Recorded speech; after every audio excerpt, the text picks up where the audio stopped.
Boys hostel तो सब आपके पीछे ये हो रहा है कि ये कौन लड़की है जो दी है, गरीब लड़की है जो इतना पैसा दी है। सब देखने आते थे, कहते थे कि ये क्रिश्चियन लड़की है, क्रिश्चियन लड़की है। और उसने इस प्रकार की बातें बोली। सच में प्रियो, परमेश्वर जो है वो बहुत अनोखा है। जब हम उससे जुड़े रहते हैं, वो डाली जुड़ी रहती है, उसके वचनों को देखते हैं प्रियो, वो कभी नहीं छोड़ता, वो कभी ना छोड़ेगा और न कभी वो त्यागेगा।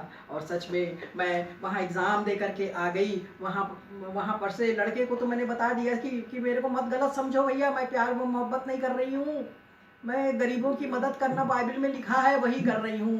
पैसा देना वापस तो कर देना, नहीं तो कोई बात नहीं, प्रभु हमको देता है।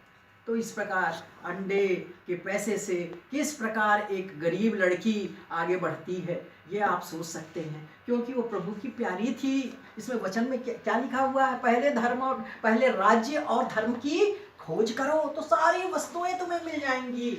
और जैसे मैं आई और मुझको रिजल्ट मिला काफ़ी दिन के बाद, तो रिजल्ट में मेरे मेरिट में मेरे आने के शुभ समाचार मिला। और गवर्नमेंट की तरफ से क्या होता है, जो मेरिट होल्डर्स होते हैं प्रियो, तो उनको क्या है, इमरजेंसी अपॉइंटमेंट कर दिया जाता है गवर्नमेंट कॉलेजेस में। तो मुझे इमरजेंसी अपॉइंटमेंट मिल गया वो गवर्नमेंट डिग्री कॉलेज पिपरिया में। और मेरी मदर मेरे साथ रहने को आई, पर हमारी फैमिली डिस्टर्ब हो गई रायपुर में राजा तालाब में। और महेश साहब का घर हमारे घर के सामने था। और जैसे मैंने आपको पहले बताई कि मैं वहाँ पानी भरने जाती थी, छोटी थी, 8वीं कक्षा पढ़ती थी, स्कर्ट ब्लाउज पहनती थी। और वो उस लड़की को परमेश्वर ने इतना ऊंचा उठाया, इतना होशियार बना दिया। मैं नहीं जानती थी, मैं एक बार किताब पढ़ती थी तो रट जाता था मुझको। मेरे पापा एक्सरे टेक्नीशियन थे DK hospital Dau Kalyan Singh hospital में। और वहाँ पर मुदलियार डॉक्टर थे जो एक्सरे के डॉक्टर थे, और मेरे पापा एक्सरे में टेक्नीशियन थे।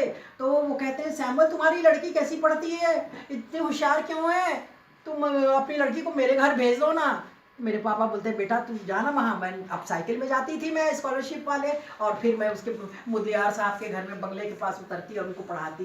दोनों वनमाला मुदलियार, एक और नाम भूल गई मैं, वो दोनों बहनें गर्ल्स डिग्री कॉलेज में पढ़ाया करती। और मैं उनको ऐसी पढ़ाती थी, गाइड करती थी। ऐसा नहीं कि ट्यूशन लूँ या पैसा लूँ, मैं पैसा दूसरे से कैसे लूँगी, मैं तो गरीब होते हुए भी दूसरों को पैसा बांटती हूँ, तो मैं कहाँ से लूँगी किसी से पैसा। क्योंकि परमेश्वर बहुत धनी है, वो हमको सब धनी कर देता है।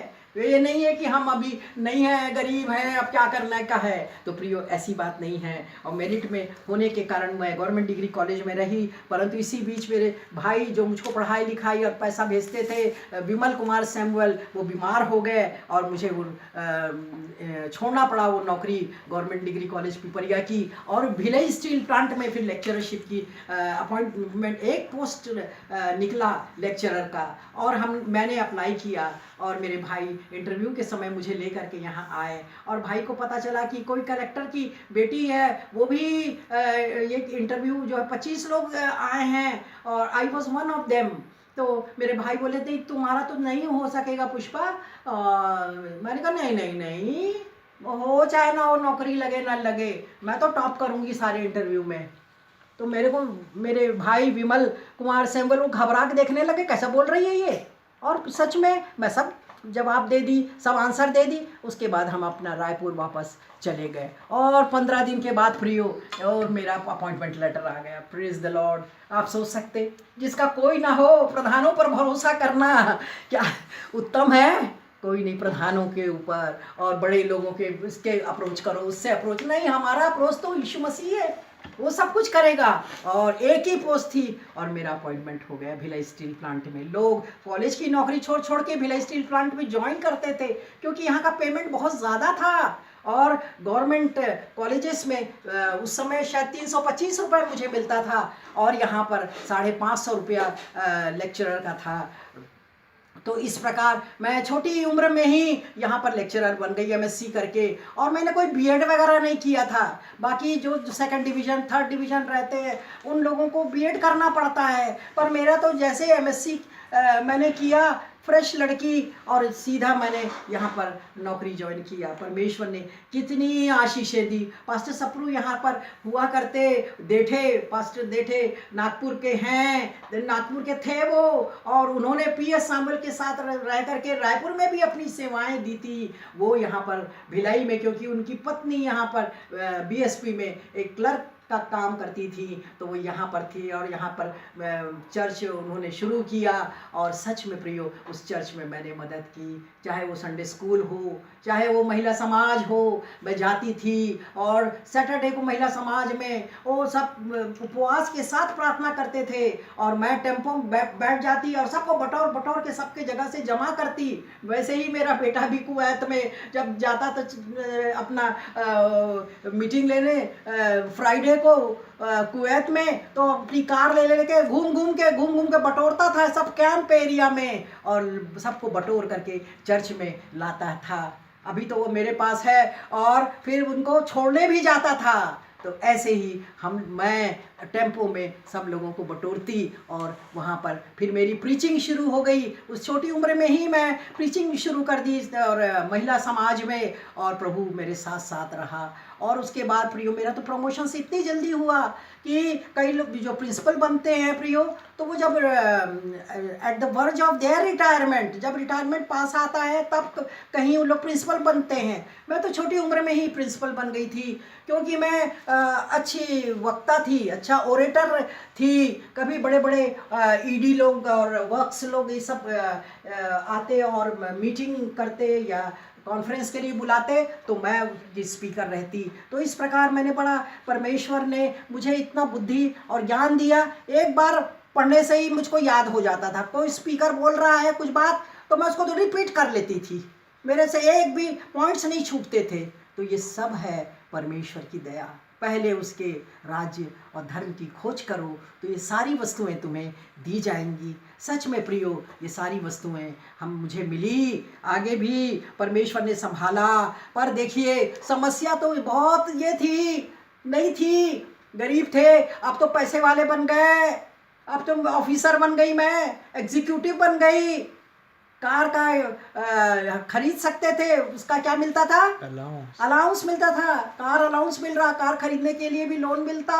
और कार में वही मैं 2-3 किताबें मैंने लिखा है कि नंगे पैर चलने वाली पुष्पा अब वो हवाई जहाज में उड़ती है, कार में बैठती है। ये सारी चीज़ें तभी हुई हैं प्रियो, जब हम परमेश्वर के साथ जुड़े रहते हैं। परमेश्वर के साथ आप जुड़े रहो, सब आएगा, दुख सुख सब समस्याएं आएंगी, पर सब में हमको परमेश्वर जो है वो उबार देता है। और इन दिनों में कि एक मैगजीन निकलती थी, बुद्धिमान स्त्री, एक मिसेस क्रिस्टियान थी, वो उसको निकालती थी, पर पैसे की कमी पड़ गई कि, और मैं मिलती थी सैटरडे को अपने स्कूल से निकल करके रास्ते में वो आंटी से के पास जाती, उनको पैसा दे देती, ये 500 रुपया रख लो, पैसा नहीं आ रहा ना, मैगजीन बंद करने वाले मत करो बंद मैगजीन, ये पैसे मैं देते रहूँगी हर बार, आप चिंता ना करो। और ऐन मौके पे काफ़ी दिनों के बाद फिर क्या हो गया, हम लोग ये उपवास मीटिंग, महिला मीटिंग सब लेते रहे। फिर शादी का समय आ गया, और कि किससे शादी करना, क्या करना, ईसाई लड़के नहीं मिलते, लड़कियां पढ़ लिख जाती हैं और लड़के जो हैं वो पढ़ लिख नहीं पाते, क्या करें क्या नहीं। तो मैंने मन में परमेश्वर से कहा कि प्रभु, मेरे भाई ने मुझे पढ़ाया और सब कुछ किया है, विमल कुमार सैमुअल ने, वो जो उसको पसंद करेंगे उसी से मैं विवाह करूंगी। तो उसने एक सीधे साधे से लड़के, जो सबसे बड़ा लड़का घर का 5 बच्चों में से, और उसके मामा पापा लोग रिटायर हो गए, उसके साथ मेरी शादी उन्होंने करा दी। ये सब यूपी और बिहार के लोग थे, और शादी मेरी हो गई प्रियो, और सेटल मैरिज मेरी हुई। परंतु तब से मेरी आफत शुरू हो गई, तकलीफ शुरू हो गई, समस्या शुरू हो गई। मेरे ससुर कहते, ए लड़की, ना तेरा शक्ल देखा ना खानदान, तेरे पैसे के लिए हम तेरे को शादी करके लाए हैं। मेरी माँ के लिए बोलते कि आएगी तो उसका पैर तोड़ देंगे हम।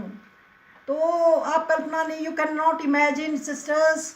मैं आपको खुल के सब बातें इसलिए बता रही हूँ कि आप लोग निराश नहीं होना। मैंने अपने पति को नहीं छोड़ा। बाइबल में लिखा है, मृत्यु ही तुम्हें अलग कर सकती है। काफ़ी तकलीफ़ें पाई और मुसीबतें पाई मैंने, वो आजकल की लड़कियां नहीं रे करती।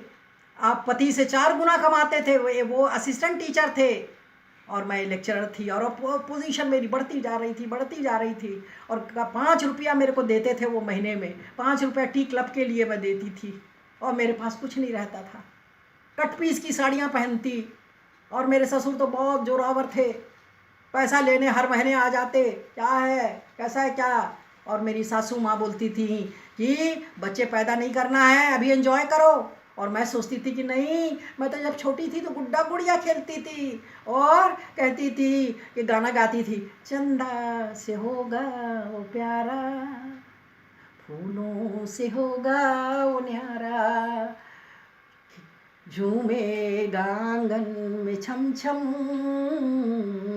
नन्हा समुन्ना मेरा। ऐसी कल्पनाएं थी मेरी प्रियो। और मेरी सासू माँ कहती नहीं, अभी बच्चा पैदा नहीं करना, हमारे बच्चे छोटे, सबको पढ़ाओ लिखाओ, सबकी शादियाँ करो और एंजॉय करो लाइफ को। बाइबल के विरोध में परमेश्वर ने पति पत्नी को एक तन होंगे कहा, और कहा कि पृथ्वी में भर जाओ। मेरे माँ का, मेरे पेरेंटल फैमिली का एटमॉस्फेयर बिल्कुल ऑल टुगेदर डिफरेंट, और ये जो फैमिली जो बिहार और यूपी से आए वो ऑल टुगेदर डिफरेंट। और लोग अपने को सुपीरियर समझते, कि हम लोग को आदिवासी समझते, और बहुत ही बैड बिहेव करते। मैं सब बता रही हूँ जवान लड़कियों के लिए कि किस प्रकार जब यीशु के पीछे आप जाओगे तो आपको तकलीफ़ें सहनी पड़ेंगी। और मैं अपने पति से